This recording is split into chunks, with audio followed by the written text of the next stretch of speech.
Aga jinglakai ICC Cricket World Cup T20 haperingga India Persia ika Ireland. Aba pai syakara ga jinglakai ga India gala khore ga 6 job hadin bagalala bat belim suk ya ga Ireland hadu pra wicket tang haki khat ar point ar over. Pada ga jinglakai u captain jongkari India Rohit Sharma ulala bat kamai hadu san peu ar runs. Aga jinglakai perlok haperingga Denmark Persia ika Sweden. Aba pai syakara ga jinglakai ga Denmark gala khore ga 6 job hadin bagalala bat belim ya ga Sweden da ar lakaway.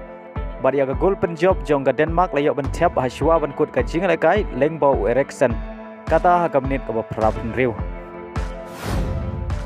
Aga jinglakai haperingga ri jong Debruyne ka Belgium Persia ika Montenegro. Hagar ga jinglakai ka Belgium gala khore ga 6 job hadin bagalala bat belim ya ka Montenegro da ar lanot. Bari agi ni ki ar gol jong ga Belgium layok ben tap lengkong lengbau Debruyne ha menit ka sau peu sau.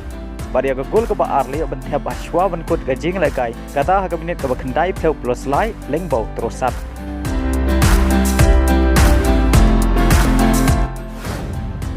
Aga jinglakai haperingga Luxembourg Persia ika ri jong Mbappe ka France. Aba pai syakara ga jinglakai ka France kala khore ga 6 job hadin bagalala bat belim ya ga Luxembourg da lai lanot.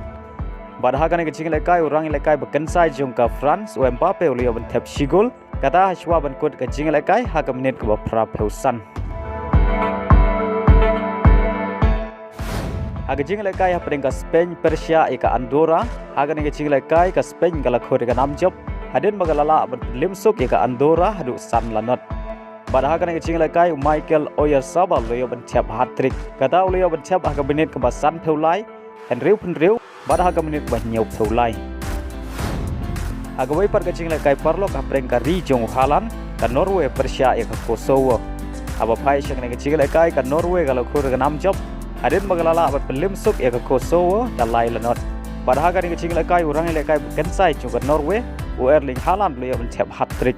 Kata uliyo ben tap haga menit ka bakhat san nyau peu pada haga menit ka nyau peu san.